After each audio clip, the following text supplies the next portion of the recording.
Okay, let's dive right into this. Welcome to The Explainer. Today we're unpacking something truly incredible. Hajj 2026, the Essential Logistics and Spiritual Handbook. If you are planning this absolute marathon of a journey, or honestly, even if you're just fascinated by the sheer mind-boggling scale of the world's largest annual pilgrimage, well, you are definitely in the right place. We're going to frame this as your ultimate insider's guide. We want to perfectly balance the profound spiritual realities of Hajj with the very real, very modern logistical challenges you're going to face on the ground. Because this isn't just about what prayers to say, it's about how to survive, thrive, and truly transform. To do that, we're going to follow the literal timeline of a pilgrim's journey. So we'll start with smart prep and logistics, move into mastering Mecca in transit, then explore the historic sites of Medina, and finally, look at your post-Hajj life. All right, let's kick things off with Section 1, Smart Prep and Logistics. A successful spiritual journey absolutely starts with incredibly practical planning. Now, what's really interesting about these numbers is the hard financial reality. Let's look at budgeting. If you're traveling from India via the government committee, you're looking at a base cost of about 3,70,000 rupees per person.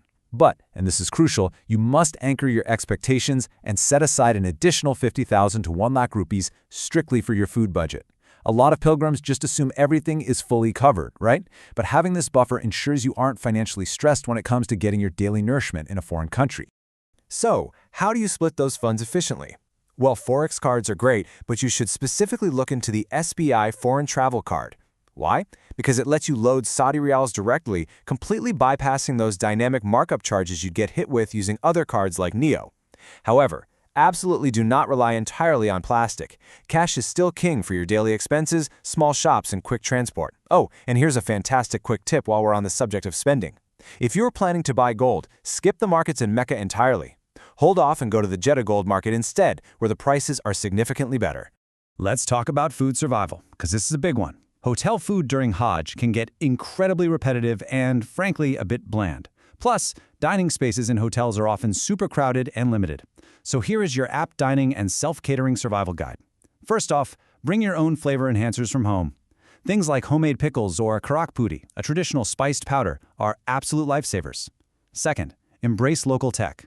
Download the Noon app and literally just order a small rice cooker directly to your hotel room. Boom! You can make your own rice and quick curries. And for the days you just want a treat, bypass the hotel entirely and use local food delivery apps like Jahaz or Hunger Station. You know, because of the intense walking, especially that grueling trek to Jamarat, it is highly recommended to perform Hajj before the age of 60. To put that into perspective, countries like Indonesia routinely have their citizens plan and complete Hajj by age 40. It's that demanding. To survive all that walking, you've got to invest in 2 pairs of exceptionally high-quality slippers.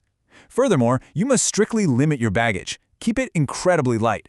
4 to 5 kurta pajamas, 2 sets of ihram, and maybe some sticker-based cloth hangers. Don't forget essential local meds from home like Vicks and Zinda Tilismuth.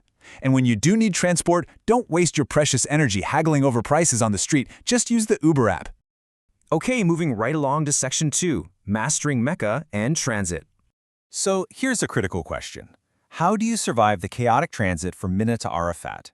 It is arguably one of the most intense challenges of the entire journey. Millions of people are moving to the exact same place at the exact same time. The crowd congestion is something you literally cannot fully comprehend until you are standing right in the middle of it. Here is the harsh reality. You must expect significant metro delays and random barricades that seem to pop up without any clear planning.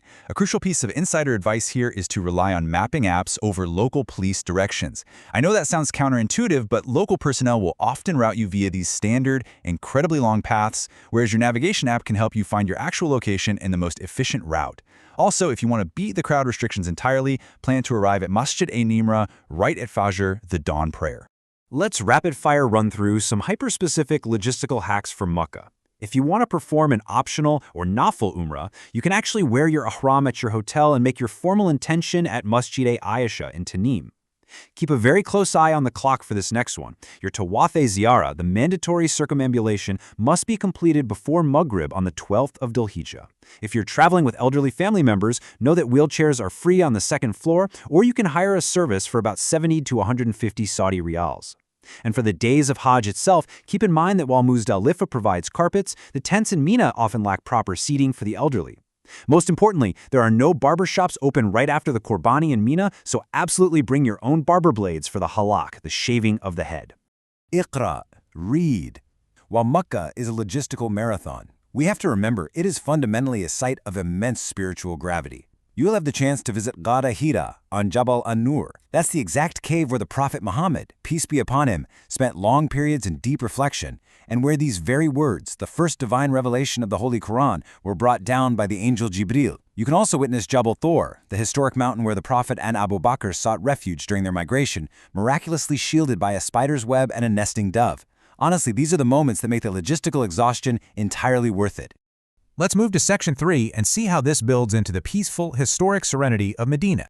By choosing to extend your stay in Medina for more than 8 days, you give yourself the time to complete 40 consecutive prayers right inside the Prophet's mosque, Masjid an-Nabawi. Because your hotels are located just steps away from the mosque, achieving this deeply rewarding spiritual milestone is incredibly convenient, and it anchors your time in Medina with a really beautiful, peaceful rhythm. Medina is quite literally a living museum. You have Masjid-e-Quba, the first mosque in Islamic history, where praying just 2 raka'at carries the reward of an entire umrah. Then you can visit Masjid-e-Shuhada at the site of the Battle of Uhud and Masjid-e-Qiblatain, which is where the direction of prayer was forever changed toward the Kaaba. But what's incredibly special is visiting Salman Farsi Biri Bagh. This is the exact garden where the Prophet and his companions planted 300 date palms to buy Salman al-Farsi his freedom. And get this, you can still buy fresh dates produced right inside this blessed garden today. No way, right? It's amazing. To navigate Medina effectively, you really need these practical, boots-on-the-ground tips. First and foremost, access to Riyaz al-Jannah, the sacred garden area inside the Prophet's mosque, is strictly controlled. So you gotta book your slot via the official app system well in advance.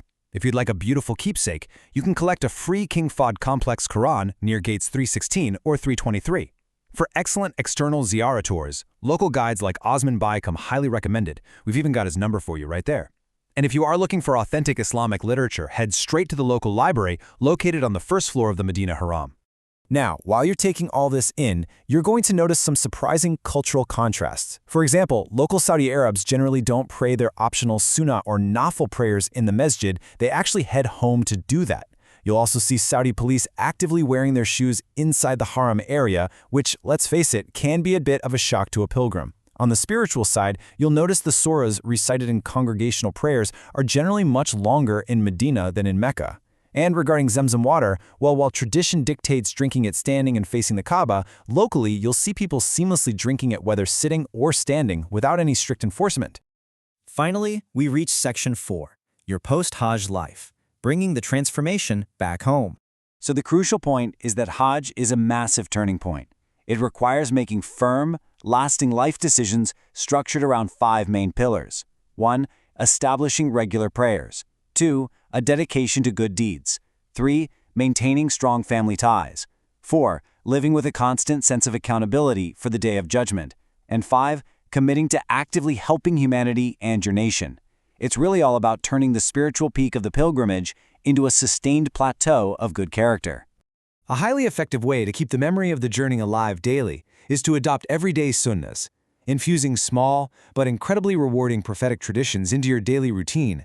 Things like using a traditional miswak twig for oral hygiene before prayers or maintaining a light beard serves as a constant, physical, lifelong reminder of the spiritual commitments you made back in Mecca and Medina. And that brings us to our final thought. How would the logistical challenges and profound spirituality of this journey reshape your everyday life back home? The blisters are going to heal. The crowds will eventually fade from memory. But the transformation, that is meant to be permanent. Hopefully this explainer has given you the blueprint to not just survive the logistics of Hajj, but to fully embrace its life-altering potential. Thanks so much for joining me, and we'll see you next time.